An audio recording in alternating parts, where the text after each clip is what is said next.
Thank you. This morning, this Playwrights panel is not an annual thing. It's as often as we can get enough playwrights down here to make a panel, or enough local playwrights. And this is the first one that I know of where you have two openly gay playwrights and one openly lesbian playwright, and that's refreshing. So I'm going to introduce them.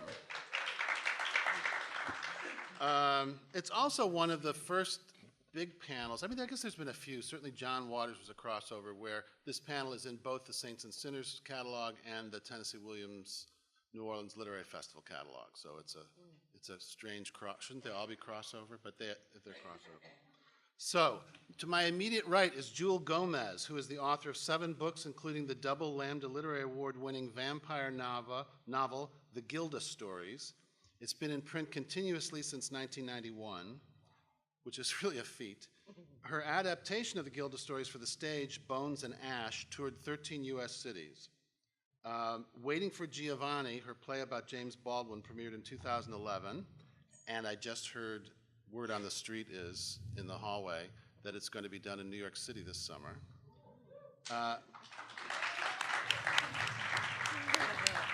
And her newest play, Leaving the Blues, about singer-songwriter Alberta Hunter, premiered in the fall of 2016. To her immediate right is Moises Kaufman, founder and artistic director of the Tectonic Theater Project, a Tony and Emmy-nominated director and playwright, and a National Medal of Arts winner. He has directed, among others, Jessica Chastain, Jane Fonda, Rita Moreno, Liev Schreiber, and Robin Williams. His play, The Laramie Project, which he wrote with the Tectonic Theater Project, is among the most performed plays in America. Kaufman also co-wrote and directed the HBO film adaptation of The Laramie Project, which received Emmy Award nominations for Best Director and Best Writing, the GLAAD Media Award, and National Board of Review for Best TV Movie, and the Humanitas Prize. He is an Obie Award winner and a Guggenheim Fellow in Playwriting.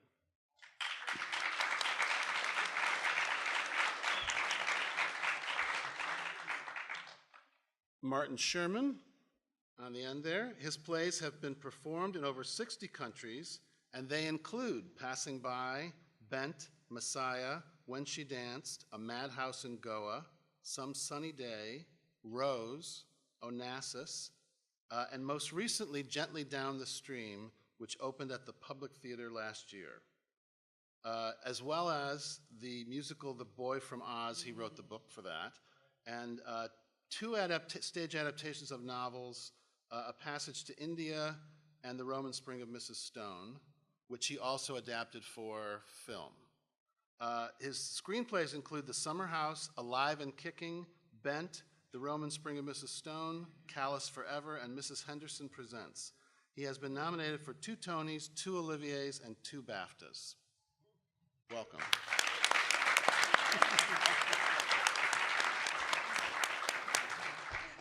So there are a couple ways I thought about getting this conversation rolling, and what I'd like to do is I asked each of the playwrights to, if you would speak about the genesis or the inspiration for one of your plays. And you can change your mind if you want, but you wrote to me about Gross Indecency, Bent, and Leaving the Blues. And I would love to know why you wanted to tell these stories, particularly.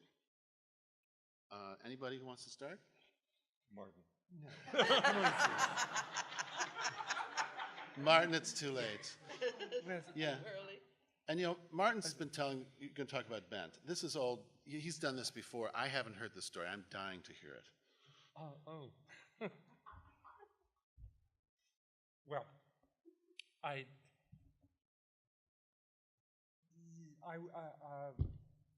worked with a company in London called the Gay Sweatshop that was a company of young artists that was determined to change the way that gay men and women were portrayed in the theater, because up until that point, gay characters were either ridiculously flamboyant or suicidal, or usually both. And they did a production of a small play of mine called Passing By, which was the first good production I'd ever had in my life ever, because I was about to give up. And so they really changed my life. And they were a very brave, radical company. And I went to a rehearsal a year later of a play they were doing that was set in different periods of time, and there was one line in it about pink triangles. And I thought, well, what on earth is that? And I started doing research, helped by them. And hardly anything had been written about what happened to gay men in Nazi Germany. I mean, very, very little had been written. And so I started to write a play for the Gay Sweatshop about this. Research was extremely difficult. There was one article published at that time in a gay magazine called Christopher Street that was extremely helpful. And it was by a man who had done a lot of research and was trying to get a book published and couldn't get it published. His name was Richard Plant. His article really helped me write the play. After the play was produced, because of the play, he was able to get the book published. So that was very nice. I also went to a library in London called the Wiener Library, which has everything published about Nazi Germany. And there was an old librarian, an old Viennese woman, and I said, can you show me anything that is about homosexuality in Nazi Germany? And she said, oh, you mean the Nazis as homosexuals? I said, no, that's not what I mean. And this very homophobic Austrian lady was also a superb librarian. And she knew every book in the place, and she was serious about her work. And she took me to different books, and she would show me a paragraph or a footnote. And I put those together and was finally able to write the play, which I assumed would be done in a tiny theater in London by the Gay Sweatshop. And I sent it to Drew Griffiths, who was the head of the sweatshop and very much of a visionary. And I said, here's the play. Drew wrote back and said, we can't do this. We can't do this. You can't do this in a little pub theater in London. This has to go out into the world. It's the most generous thing anyone has ever done for me. So after there were a lot of circumstances in trying to get it produced. There was a reading at the O'Neill Festival in Connecticut. They didn't want to do it, but a play dropped out, and all of their directors put pressure on them, and they finally did it. Did they do a production at the O'Neill? Huh? Did they do a full production? Yeah, well, no, they do stage readings. Just a reading. Yeah, and it was very good. Finally, through a series of, it was one theater in London wanted to do it, and they kept sending it. I didn't know. I was back in New York. I didn't know that this was going on. They sent it to very prominent directors of the day who were gay. People who had run the Royal Court and were rather radical directors and were gay, and they thought they would be sure to want to direct it. They all hated the play, absolutely hated the play, as a lot of gay men did in those days. They didn't want it on the stage. They didn't want that talked about. It was probably too emotional to hated it. So ultimately, I met a director at a party who had been given the play by his partner, and he said, I'm a director and I can get this play on. And I said, yeah, it's nice. And he said, but if he said, I can get this to Ian McKellen. And I said, well, I actually wrote it with Ian McKellen in my head. I have a note in my notes with next to my notes for the main character that says "Think Ian McKellen." And this man had directed Ian in Hamlet. He said, "I can get it to him." So I said, "Oh, okay." and he did. And do you want this whole story? Yeah, giant. So Ian was touring with the Royal Shakespeare Company, and he read the play, and he loved it, but he was really frightened of doing it because it would have meant. I mean, Ian today talks about how he came out many years later and how until then he wasn't courageous. Well, forget it. He was very courageous, and doing a play like that was very daring for someone in his position, and he was frightened. Now, the people involved tell the story all the time, so I can tell it. He had just begun an affair with a young actor named Sean Matthias. He gave the play to Sean to read. Sean said, "You've got to do this. You've got to do this. Fuck your career. Fuck the Royal Shakespeare Company. You've got to do this." What's interesting about that is that Sean later directed the first revival of the play at the National Theatre and directed the film. So many things come full circle.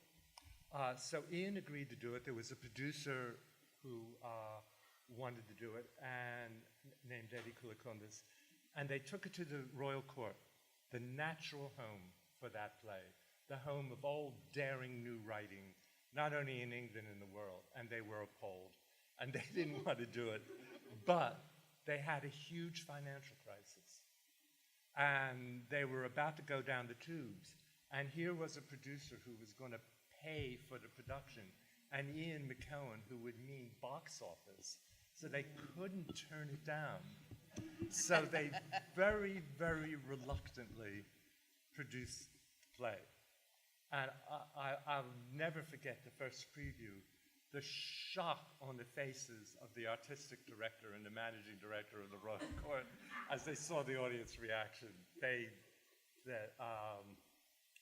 So it was done at the Royal Court and caused a sensation and got terrible reviews. And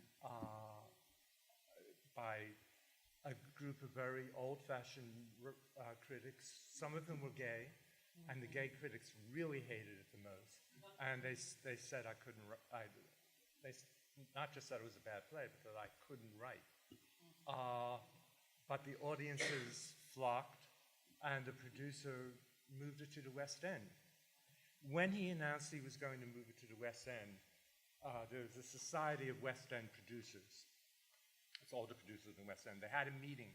They had a special meeting, and they urged him not to bring it to the West End because they said it would contaminate the commercial British theatre forever and destroy the entire reputation of the West End. But he took it to the West End, and it had finally to come. It opened in August and had to come off finally in December because there was so much pressure not to have it playing during the holiday season. Meanwhile, a Broadway producer has seen it at the O'Neill, and it went to Broadway. But that was the trajectory. Yeah. Well, it was a game. And get back to the thing. I wrote it because this is really hard to explain because in that I don't know what I was thinking. I actually wrote it because I wanted people to know about what had happened. Nobody ever talked about it, and there were reasons why nobody ever talked about it, good reasons, in fact. But it was entirely unknown. It was wiped out of history. But the thing that I can't understand in terms of my thinking is I didn't think I thought the play was going to be done in a little pub theater. So how would anybody know? I never dreamed that what happened would happen. So it's a strange mix. Well, its Broadway success is significant because it really opened the door for at least the stories of gay men's lives to be told in a commercial atmosphere. And that, all these people repeatedly telling you, don't do it, we don't want it, is not surprising. Yeah. Well, but the atmosphere of those days is just incredible. I was interviewed by the New York Times before it opened, and they didn't send a theater reporter. Maybe a theater reporter didn't want to come. They sent an old front page style journalist, and he was very straight and very gruff and very nice. And he interviewed me, and he called me the next day and said, "Look, do you want me to print this?" Because I said I was gay. And nobody did. No playwright coming to Broadway had said that.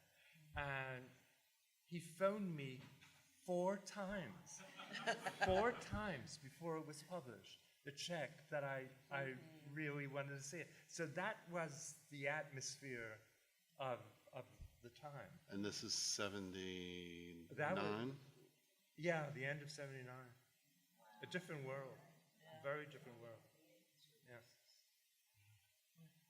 Fascinating. Jewel or Moises? Yes. Sure. I wrote a play called Waiting for Giovanni, which was about James Baldwin trying to decide should he or should he not publish Giovanni's Room. And that premiered in 2011. And I got this idea that I wanted to write more plays about African American artists in the first half of the 20th century, because it felt like there was a moment where activism was happening and African Americans still had hope. It hadn't turned to this sense of anger and frustration, which, created, rap music, where they took on a kind of a capitalist model for getting ahead. So and queer artists. So I'd done Baldwin, which did really well, and so I'm trying to think of, well, who could be next? And I remembered Alberta Hunter, who was, for those of you who don't know, she was a singer, composer. She wrote Bessie Smith's first big hit, Downhearted Blues, and recorded it. And she recorded a lot of her songs, and she kept the rights to her songs. She was one of the few African American artists who insisted on doing that. She was tough as nails. A lot of people called her a bitch, which is the word they use for women who take care of themselves and will not be walked on.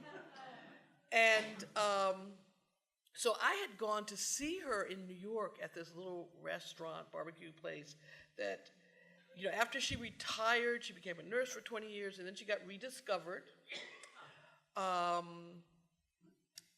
Just rediscovered to the point of she was asked to write the music for a film called Remember My Name. It was by the director who did Nashville. Why am I blanking? Robert Altman, thank you. And he said, I have to have Alberta Hunter. So she wrote the music for that film. The music was actually better than the film. And I do like Robert Altman. So this club owner who had known her in the 20s and 30s said, I'm going to have a lot of the old people come and do their thing in my little restaurant. And the stage was maybe as big as this table. And so I went to see her 3-4 times. She was mesmerizing, and you can go on YouTube and see her. She was then in her late 70s. She was mesmerizing, and my grandmother came to visit me in New York from Boston, and I said, well, Nana, let's go down and see Alberta Hunter sing, because my grandmother had been a chorus girl in the 20s and 30s. And she says, "Oh my God, is Alberta Hunter still alive?" I said, "Well, Nana, you're still alive, so, you know." And so we go down, and the place was always packed. You had to have a reservation, and then you had to get there early to make sure you could get to a seat that you had reserved. So we go in, and I look around the room, and I said, "So, Nana, you know why all of these young women are here?" She said, "No, why?" I said, "They heard a rumor that Alberta Hunter is a lesbian." And my grandma said, "Oh shit, everybody knew that." And so Alberta sang there. Obviously, you know, I was out to my family. Alberta sang there until she died at the age of 89. And so I'm thinking about who could I do next in the series. And I thought, well, Alberta, of course.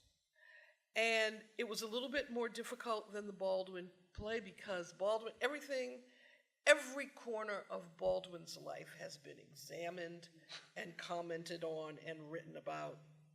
And he wrote so much himself.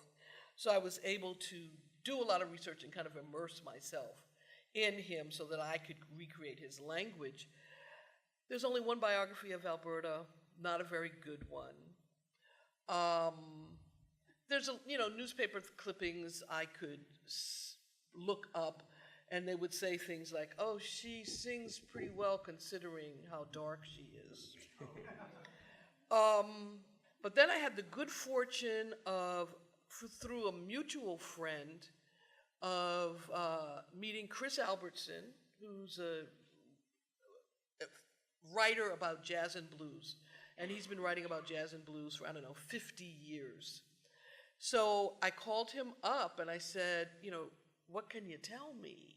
And he was very kind and told me a lot of kind of personal stories. And I said, "Well, the problem with Alberta is, for me, she won't comment on her inner life. She was of her generation, I suppose. She was born in Memphis and moved to Chicago and traveled. She was world known. She was on the Broadway stage with Paul Robeson. But she, I think of her generation, did not talk about the stuff going on inside or her relationships. And so I went to the Schomburg, and her papers were there, and I read a lot of her letters. And one of the things that I found out that I loved was she believed in philanthropy. And so she would make lists on the backs of envelopes of the donations she would give. Every month she would give something to somebody, usually the NAACP, the Girls Club of America, a Native American group out west. But not big amounts. The biggest one was $50 to NAACP, like every other month. Or she would see a newspaper article about someone who'd been devastated in some natural disaster. She'd find their address and she would send them like boxes of clothes for the family. And then you see all the letters that came back to her from people who were barely literate, who would get their kids to write thank you notes to her. So I started to piece together this personality, and there's one picture of her longtime lover. So I just made up a play about, because it wasn't a lot there, about this woman who was chasing a career, who had a lover who was very faithful and strong and supportive, but she could not come out. She could not personalize the relationship in a way that would be satisfying to the lover. And I created the lover, who I had no information at all about. I knew she existed, as someone who felt like they couldn't live in the shadows in the personal life. It was okay, she didn't care about, holding hands in public, but when we're in our rooms or we're with our friends, I'm your partner, and Alberta just couldn't go there. So that was the play that I wrote, and she gets to sing some of the traditional songs, which I don't have the rights for yet. but I had someone, I said, I need a perfect song for the ending because I want her to be able to sing to her lover, who is now dead. Every song I wrote was for you. That's what I wanted. And so I got Toshi Reagan, who's quite the rock and blues singer herself. She's doing an opera based on Octavia Butler's Parable of the Sower. And I said, write me a song that basically gives us some hope at the end that Alberta was able to write something for her lover. And so she wrote a fabulous song that ends the play with this hopeful feeling, which is really what I think my plays are about, whatever the travails the characters go through, and they're deep and dark, but in the end, I like the characters to be able to feel something inside themselves that means it's possible to go on and to create a better world. So in the second act, she meets a young butch that would have been her if it had been a different period. So she gets to come into the present in this way that was satisfying to me. And that was Leaving the Blues. Okay. All right. One thing I wanted to mention before, and it's a good time to mention it now, some nice little tie-ins here, are that in 2015, Moises directed a revival of Bent in Los Angeles at the Mark Taper Forum. And I knew about this because a year ago, when he was in New York, Martin Sherman told me it was the best revival of the play that he'd seen. And Martin doesn't say things like that unless they're so. Did you tell Moises? He wrote it in a note. Okay. And then this last fall, Moises directed the revival of Torch Song Trilogy by Harvey Fierstein, which is about to move to Broadway. Congratulations. Thank you.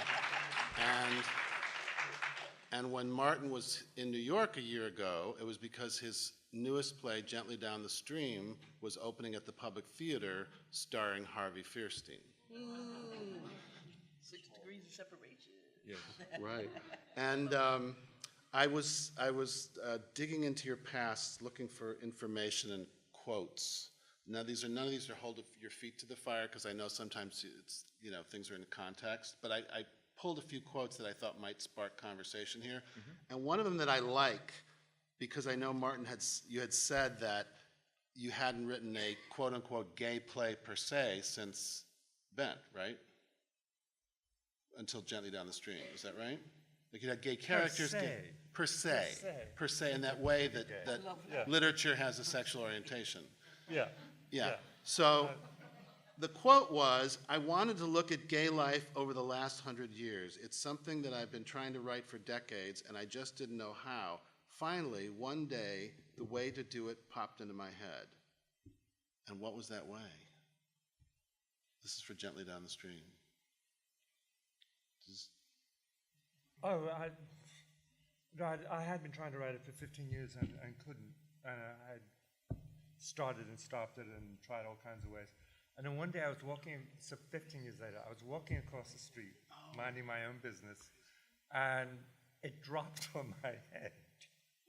I thought, I need to write a play about an intergenerational love affair. And then I realized the intergenerational love affair was the way into writing this play about gay life over the last 100 years. And then I wrote it. Because it had been bubbling there for so long. So, Moises, the play you were going to tell us about, the inspiration for, and why you wanted to tell the story of Gross Indecency. I'll tell you in a bit, but there are two other things about Martin that I want to say. I'm not done with him yet. One thing that is interesting, because I never heard that story about the New York Times reporter asking you that. That was 1979. Yeah. So in 97, when we did Gross Indecency, the 3 trials of Oscar Wilde, our theater company started it in a theater the size of like a quarter of this room. And by the way, some of the members of the theater company are right here. Yes, right here. Thank you.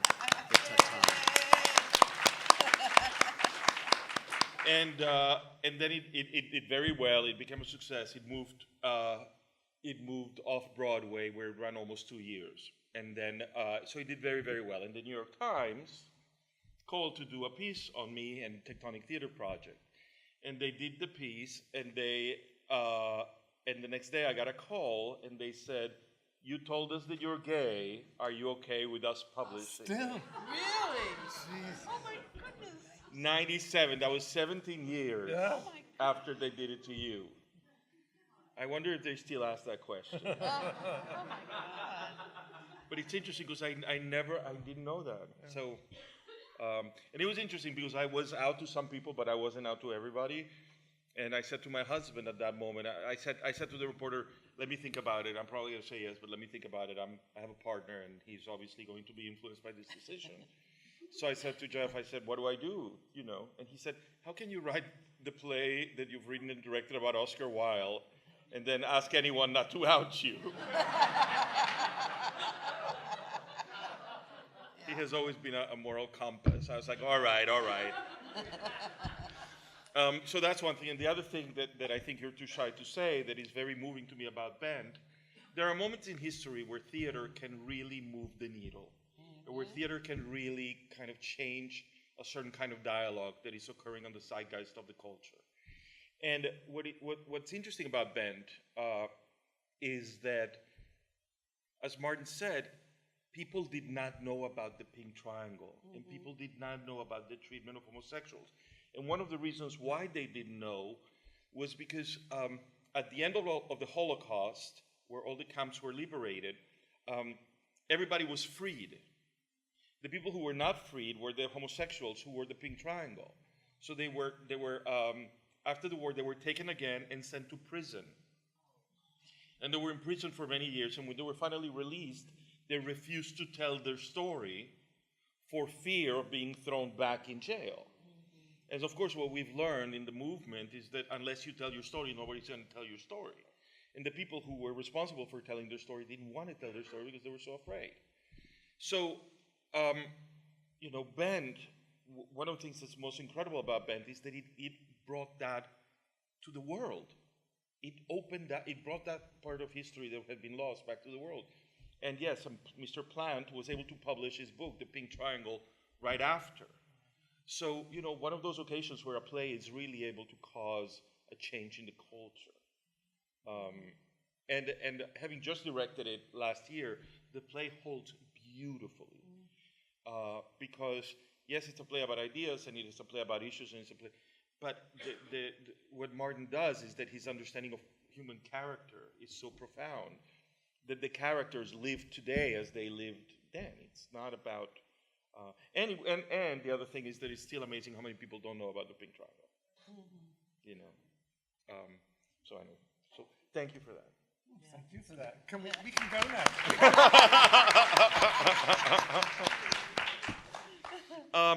Well, Grossi, it's interesting, right? Because the three of us here have all focused on historical events and have all done research and have all tried to bring something. And I find that very interesting that there's that need, right, within our community. I also think that we came about at a time where there were so few narratives about our community. Our theater company was about 4 years old, Tectonic Theater Project, and we had been working in every basement of every church in the Lower East Side in Manhattan, and we would do deals where we would go to a church and say, okay, we'll clean the church for 6 weeks if you give us 6 weeks of performance space. And there's a synagogue in the Lower East Side that was completely abandoned. There's several of them. At that time, we cleaned the whole thing. We got rid of the debris, and then we got 7 months to work on it. And I'm sorry, 7 weeks to work on it. And then one of the New York City's departments came and said, "You can't perform here. This is not code." We had already spent 6 weeks cleaning the place. But so at that moment, until that moment, we had all we had done was revive existing plays that we liked. The core mission of the company is to explore theatrical language and theatrical form. We're very interested in how does the theater speak, and why are realism and naturalism still so ingrained in what is possible on stage. So Good question. the whole purpose of the company was, what are the other theatrical vocabularies that we can articulate contemporary ideas in? So the first 4 years, we were doing mostly plays of other people who were doing the same kind of questioning. We were doing a lot of Samuel Beckett, we were doing a lot of Bertolt Brecht, we were doing a lot of, we were doing Sophie Treadwell, who was an American experimentalist. We were doing even the later plays of Tennessee Williams that were so experimental in form. And after 4 years of this, we realized that if we were really being rigorous about our artistic pursuit and about this question about form, it wasn't enough to keep restaging the works of other people that had been exploring formal questions. We had to write our own text. And at that moment, somebody gave me a little book called The Wit and Wisdom of Oscar Wilde. And the majority of the book were his epigrams, right? And it was what I say, the Oscar Wilde that I knew. As somebody in the theater, I knew that Oscar Wilde was a great wit. He was a man who could throw words up in the air and they would always come down in the best arrangement possible. He was a man who was holding up a mirror to Victorian society while still trying to be part of it. The last 10 pages of the book were transcripts from the trial. And I always knew, of course, that Oscar Wilde had been tried because he was gay. But in the transcripts, there were, I think, 20 pages of transcripts. The bulk of the questions that the lawyer was asking of Oscar Wilde were about his writing. And I thought, is this the trial of the homosexual or is this the trial of the artist? And what's the difference? And one thing that really struck me is that the lawyer that is accusing Oscar Wilde picks up the picture of Dorian Gray. And in a courtroom, he begins to read from the picture of Dorian Gray to Oscar Wilde. And so he reads a sentence, and he says, Mr. Wilde, you wrote this sentence, yes? Is this a moral sentence or an immoral sentence? You wrote this paragraph. Is this a moral paragraph or an immoral paragraph? And I thought, my goodness, an artist being questioned about his art in a court of law is a strikingly interesting event. And of course, because he's Oscar Wilde, his replies were not only a protection of his own ideas, but he was advocating a certain kind of artistic movement. So unbeknownst to him, the lawyer was giving him the perfect platform to articulate his ideas about art and the purpose of art in society. So the question is this book moral or immoral? And he says, books are not moral or immoral. Books are well written or badly written. And that distinction between the aesthetic pursuit and the artistic dialogue and discourse, as opposed to the legal or religious dialogue and discourse, is the crux of where so much of the next 100 years of the plight about civil rights has resided, right? I remember early on, every time that they had a gay person on television, right, the person that they would have, to bring up their side was a religious leader for years and years and years and years and years. And then finally, GLAAD, the Gay and Lesbian Alliance Against Defamation, came forward and said, no, never again. If you bring a religious leader, we'll bring a religious leader.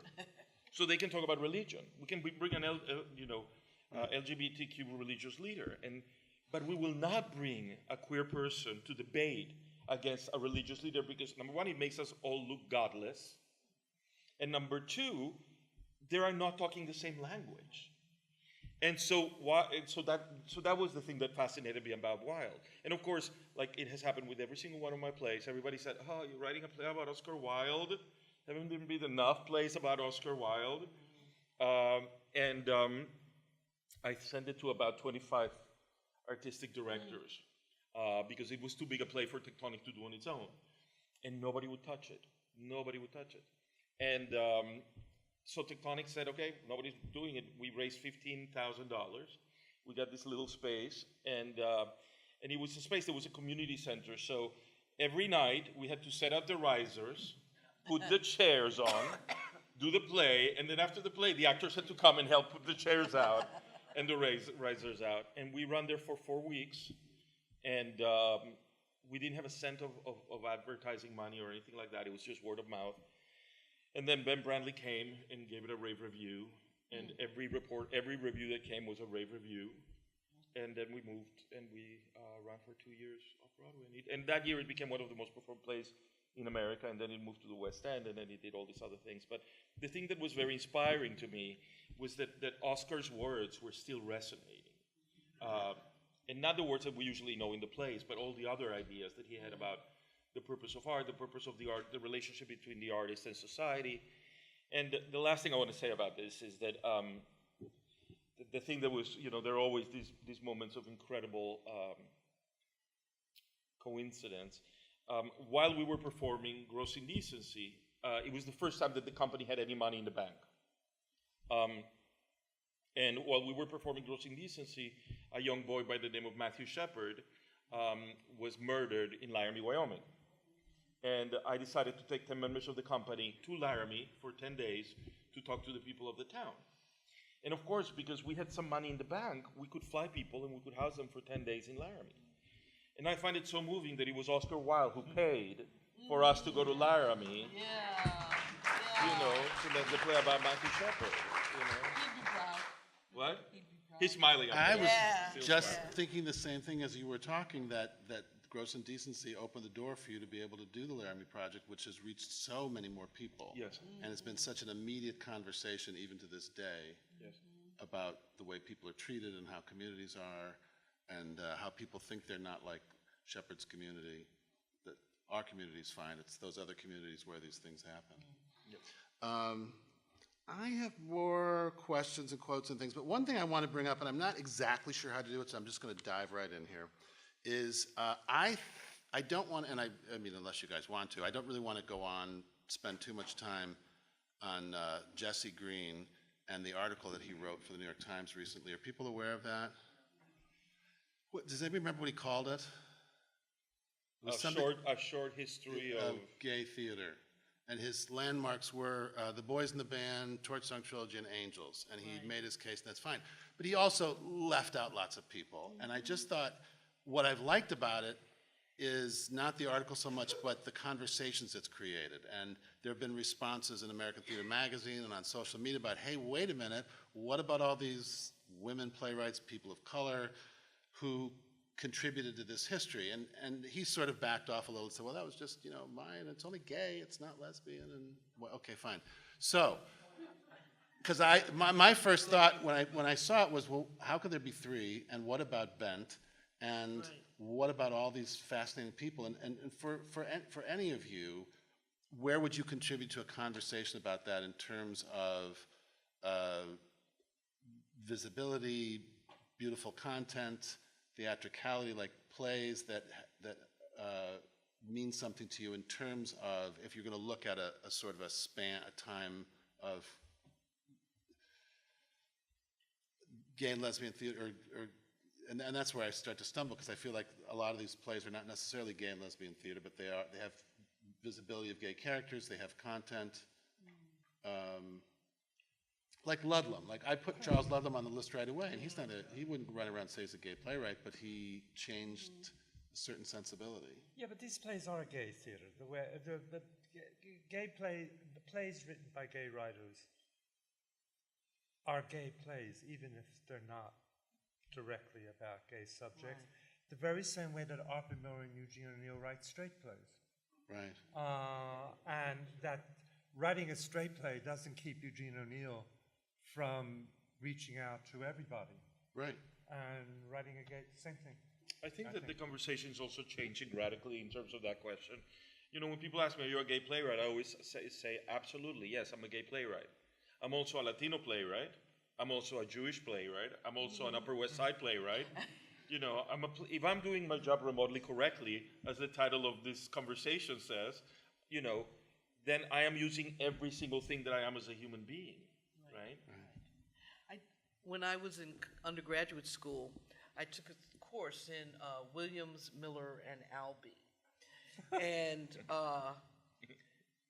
2 out of 3 ain't bad. you know what I'm saying? My people. And so the teacher, I think, was a little bit clueless. So this was, in the 69 or 70. And one of the questions she said when we were talking about William, she says we had to read A Streetcar Named Desire.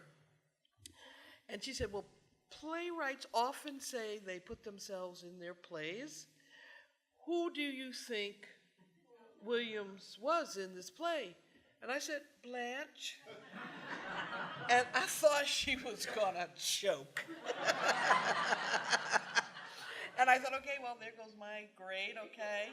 But I said, you know, his sensibilities, his sensitivities, all to me say Blanche.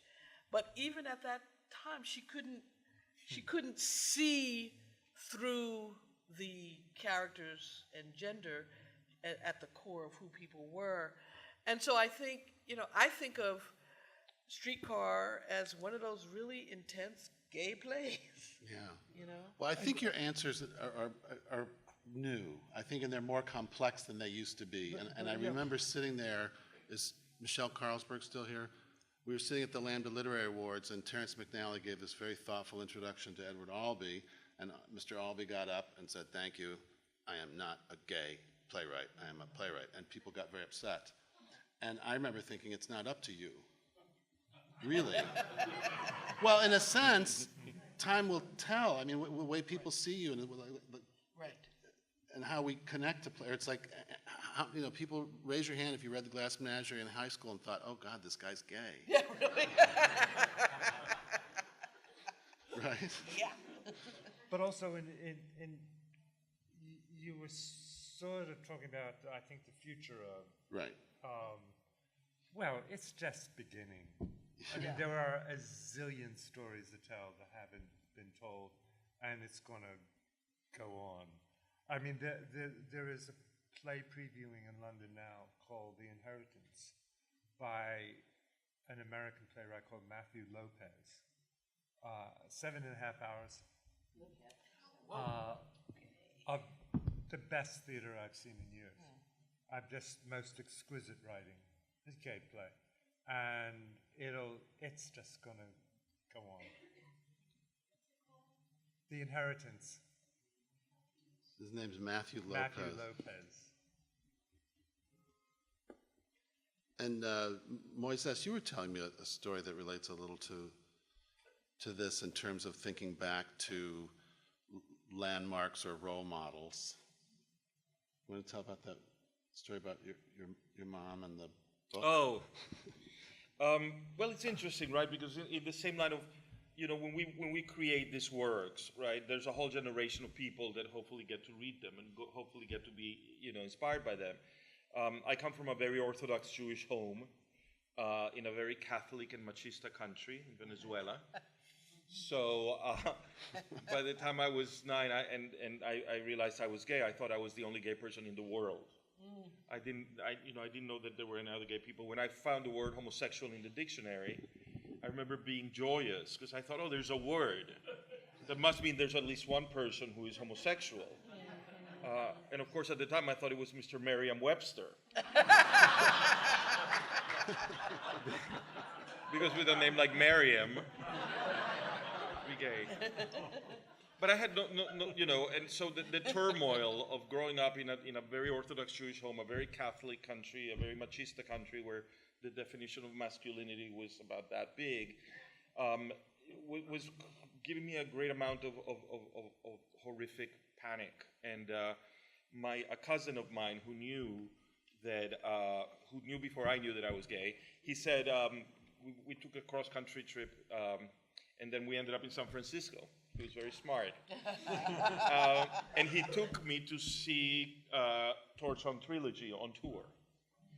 And you know how they tell you that in the theater, the purpose of theater is to achieve catharsis.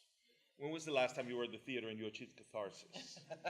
But that day I did, because I felt like, oh my goodness, you know, there's a drag queen, there is a gay boy, there is a gay model, there is a very butch kind of gay guy. I can be any of those things. And I remember having this cathartic moment of crying. I remember where I was sitting at the theater, having that experience. And then I bought the book, and I went back to my house in Venezuela, and I started reading it voraciously over and over and over.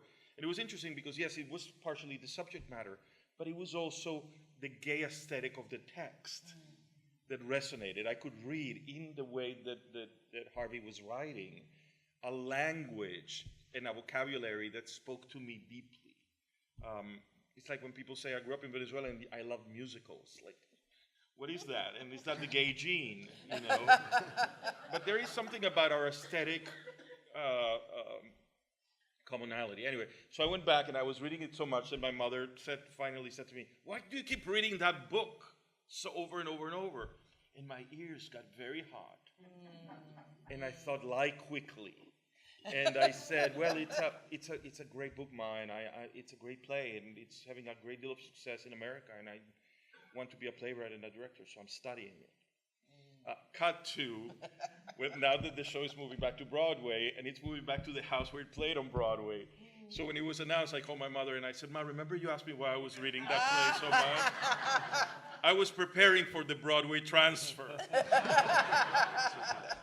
But the lovely part of that story is that years later, in 99, after the Gross Indecency run in New York, we took it to San Francisco. And Jonathan Reines, who had Theater in the Square, was producing it. And it was a lovely theater, and the first day of rehearsal, we're all there, and we're all on the stage, all of the actors, and we're doing the first read-through of the play. And Jonathan Reines, the producer, comes in and he says, we're so glad to have you in this theater. We have a long tradition in this theater of doing plays that deal with this subject matter. For example, this theater was where they did Torch Song Trilogy.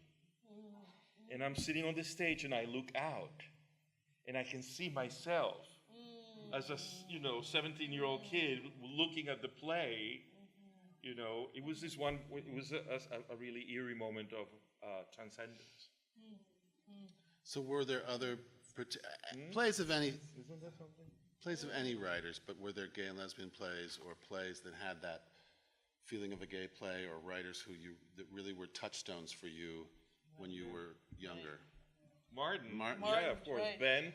Yeah, I told Martin the last time we were together here, and I was trying not to be, fangirl, but I did go to see Ben on Broadway when it opened, and I felt like I needed an ambulance to carry me home. I was so moved by the story and the language, the use of language. I felt found. I felt seen in this way because of the transformation of the character during the course of the horrific experience that he goes through. And so in that way, I think maybe it was cathartic for me, because in '79, I knew some people, but there was no big community for me. But there was your play, and that was the beginning of setting up community for me. That's wonderful. It was good. I tell you something interesting. I'm going to go on nauseatingly about The Inheritance, but it is in two parts. And so in between part one and part two, I was introduced to the author. And he said, oh, I'm so pleased to meet you. I admire your work so much. And I said, well, you've just blown us all out of the water. And he said, well, if there's anything that's good in this play, it's because of the writers that came before. And I'm just standing on your shoulders. And people are going to be standing on Matthew Lopez's shoulders in 20 years. So for you, who are some of those people that you feel you stand on their shoulders? Particular plays either playwrights that you really connect to deeply, or any kind of theater experience? Because everybody has those, like, that's the play I saw that, and it's not necessarily the gay or lesbian play. Well, yeah, Or the writer? Huh? Or the writer? Well, can I start by saying Tennessee Williams? Sure. Because I started going to the theater when I was 6. When you said you saw the original Camino Real? Yeah, and I saw all these things that a kid shouldn't have seen. And I was in the audience. That explains so much. Yeah, it's true. It's true. Yeah, I saw the original Camino Real. I saw the original Cadillac Roof in Philadelphia on the way to New York. I was like about 9 or 10, sitting in. It had a profound effect on me. I didn't know why, but had a profound effect. And I mean, if you're talking about writers we admire, Writers you I'm admire, assuming- it could be on the I'm subject of assuming gay and lesbian writers. Present Or, Company is excluded. no. Because I so love his work. I so love his work as a writer and a director. And I'm also in love with the James Baldwin play, as you know. Thank you. Yes, which is a you're wonderful very kind to me about it, and very helpful, because it is a community experience. Yeah, Playwriting, production is a community experience. This is one of the reasons I love doing theater. I mean, I love writing fiction, but I love to be able to talk with people about the ideas, the characters, all of those elements, and it's again, we're always creating community. and you know, I think there's an interesting thing. I think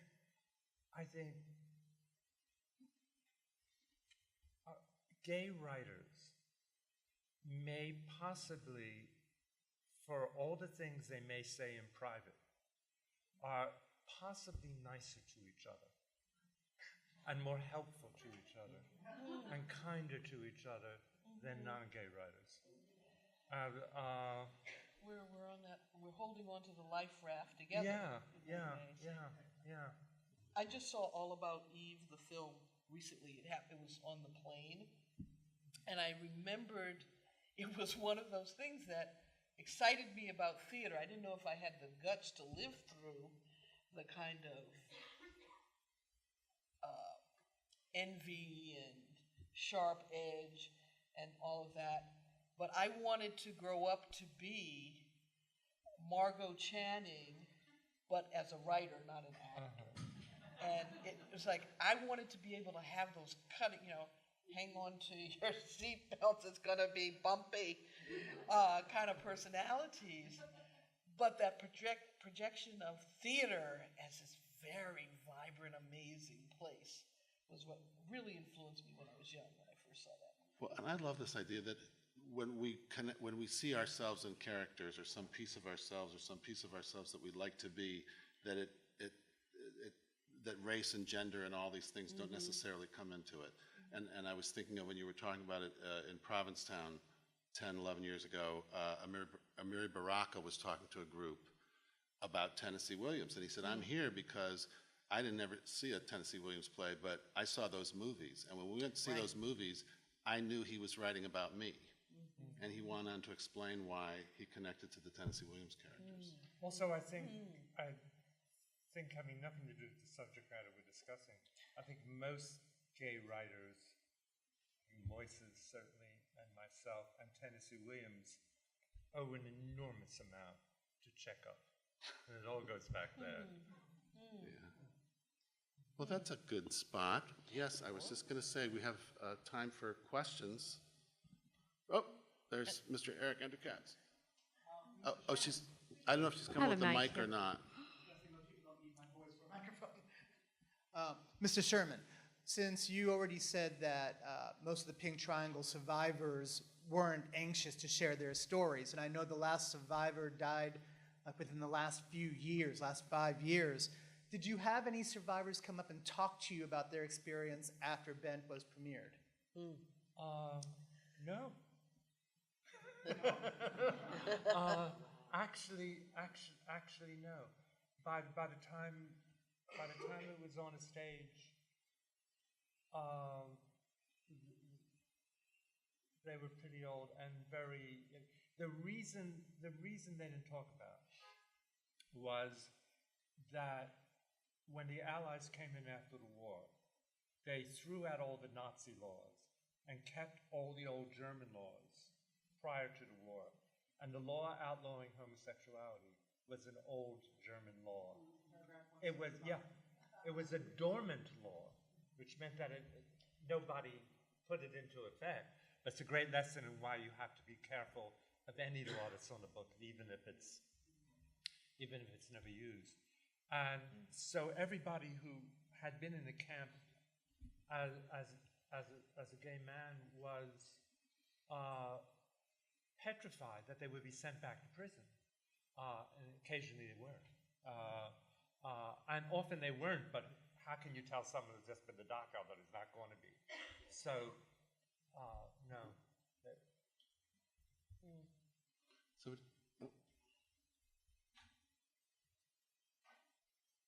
oh, she's getting that. Thank you. I just have two quick questions. Ms. Gomez, this is a quick one, but you said you took a class about 3 writers, and I didn't catch all 3 of them. I know Williams is one of them. Oh, Williams, Miller, and Albee. Thank you. And Mr. Kaufman, what was it like to work with Robin Williams? Robin Williams. What was it like to work with Robin Williams? It was a miracle, you know, to have that kind of talent in the rehearsal room was wonderful.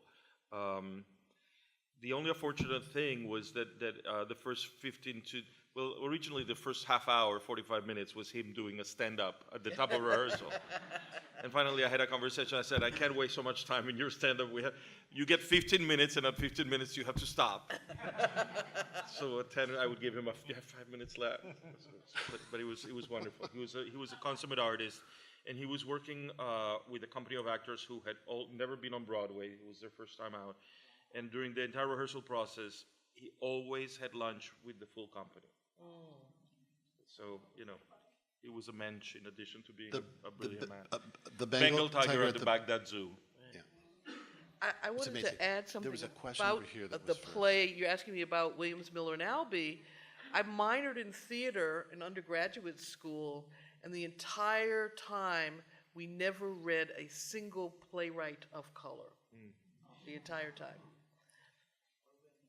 So I came just Very few behind women. you, but Very few Lorraine's women, yeah. Hansberry was mandatory at a certain point. Not even Raisin in the Sun.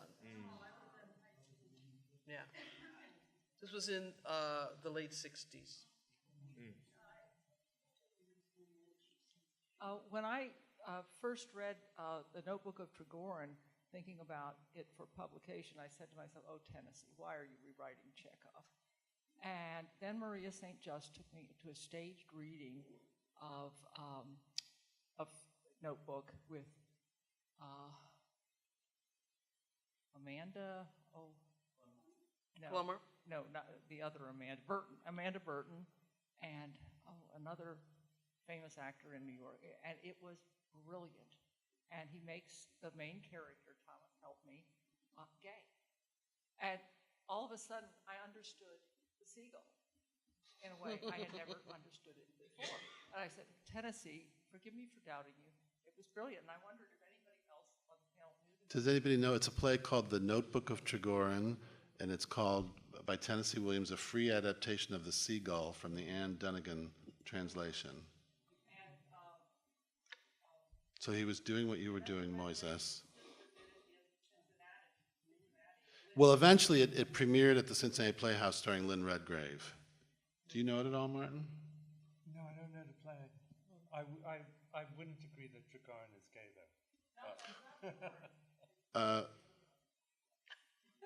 I can't remember which one's which, but he's not even gay. It's more ambiguous than that.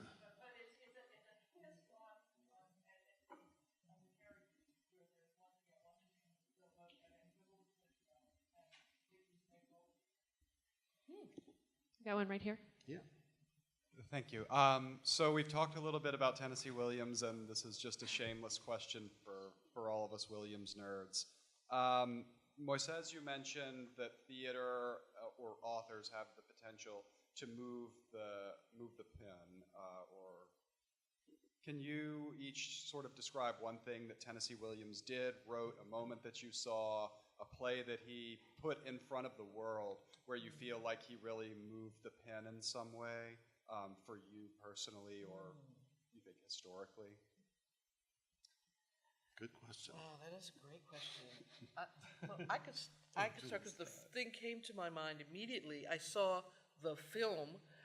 Probably, I don't know if Williams is the most filmed playwright in the history of the world. After Shakespeare, maybe. After Shakespeare, right?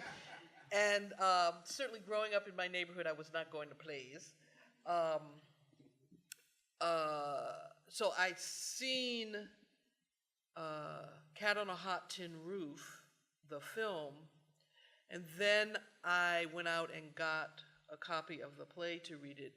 And I don't know how old I was. I was still, I think, in my teens. And I realized as I read the play that what I had imagined about the main character and his love for his best friend was more than just love for a best friend. And I felt that as I was seeing the film, and then as I read the script, I thought, oh, okay. And it really made me think a lot about how you depict people, how you can change who they are when you sell the rights to your work, how we as LGBT people get hidden, and how I never wanted to do that. And so that really affected my writing. Gentlemen. Thoughts?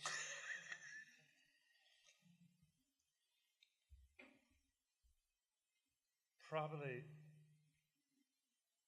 although I was already a committed Williams creature by then, couple things. The Night of the Iguana.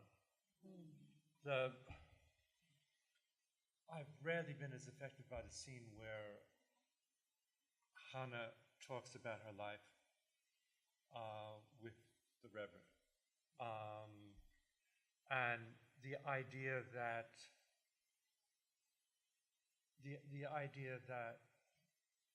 a person whose seeming experiences, which seem to be so limited, could be so full, moved me inexpressibly. Another great moment I remember is just one line in Streetcar. I had seen it a number of times, and it was a production in London with an actress called Sheila Gish, and there was just the line, "Suddenly there was God so quickly," and it went through me like a rocket. And I think you keep having those moments with Williams, and you keep hearing things that you didn't hear before, and occasionally they just go to the very core of your soul in very inexpressible ways, and usually they're small moments. They're not huge theatrical coups. They're small moments. Moises? I'm a little confused by the question. Is it about what moves us personally, or what do we feel he did to move the needle forward? Well, I think that if you think of him in context of the time that he was writing, and there's so many of his plays from the LGBTQ perspective that mention or have a gay character in them. And even sometimes very, very coded, right? Tom has to go to the movies. Where are you going? To the movies. Where are you going? To the movies. You know. Nobody goes to the movies at 2 in the morning. You know, and also, you know, he was talking to the community at large, but he was also talking to our community, right? At that time, there were certain movie theaters where, you know, there were places where gay men encountered other gay men. You know, in Streetcar Named Desire, the fact that Blanche's ex-boyfriend committed suicide because he was gay, he kept bringing up these people and putting them in very, very, very, very notable plays. I was thinking about it when you mentioned it last night, because at that time, you wouldn't write Alan Gray's story. That's right. You wouldn't write, but he, instead of hiding them, made sure they were in there. Completely. In a way. And in Cat on the Hot Tin Roof, it's not only that he, you know, that Brick has all of the conflict about his relationship with another man. I mean, Brick is a jock, right? A white American jock. To have him have the kind of conflicts about sexuality that he had, he was going after the greatest iconic, the heart of American iconography. Yeah. And not only that. And he was named Brick. And he was named Brick. And not only that, but if you read the play, the room where the play happens, right, was owned by two men who were living together. So it's the first time in an American play where two men are spoken of as living together and owning this place together and running this place together. And all the wealth of the family comes from them. Jack Straw and Peter Yeah, Shelley. and it's a very positive relationship. Very positive relationship. And the very Butch Big Daddy speaks about them with great affection. Yes. And at one point when he says to Brick, I've lived a long time, I know things. Yeah. And also he talks about like traveling around the country as a hobo and the whole hobo And these culture. two men took him in and hired him, That's right. and that's what led to the family fortune. But, I'm sorry. No, sorry. I don't know if this is to your question, but I think Williams was misunderstood in many ways. And among other things, I think he was an incredibly political playwright. Completely. And I think he was infinitely more political than Arthur Miller, for instance. Yeah. Arthur Miller wrote, in order to deal about a social issue of the day, he went back hundreds of years to the Salem witch trial and wrote a metaphor. Right. Whereas Williams wrote a play like Orpheus Descending, which was about racism in America right then when he wrote it. Yep. And is an incredibly daring piece of writing. Yep. And I think the talked about characters of those two guys in Cannon, Hart and Ruth is enormously political action. He also, I think, was much more of a social realist than he's given credit for. He was a great poet, but what's looked upon often as poetic conversation in his plays is the way people talked. I mean, I came to the South in the early 60s. Everybody talked that way. I met Blanches and I mean, they were. He was. Whereas no one ever talked the way characters talk in an Arthur Miller play. Right. Attention must not be paid. Yeah. No one ever. That was Kenneth Holditch, who's probably out in the hall there, used to say, they talk about Williams' impact on American culture, and he'd say, quote a line from Arthur Miller or Gene O'Neill. Because there's so many. I guess we have no more. Unfortunately, we're out of time. Thank you so much, So all sorry the for those playwrights. who had This was questions. wonderful. Thank you so much.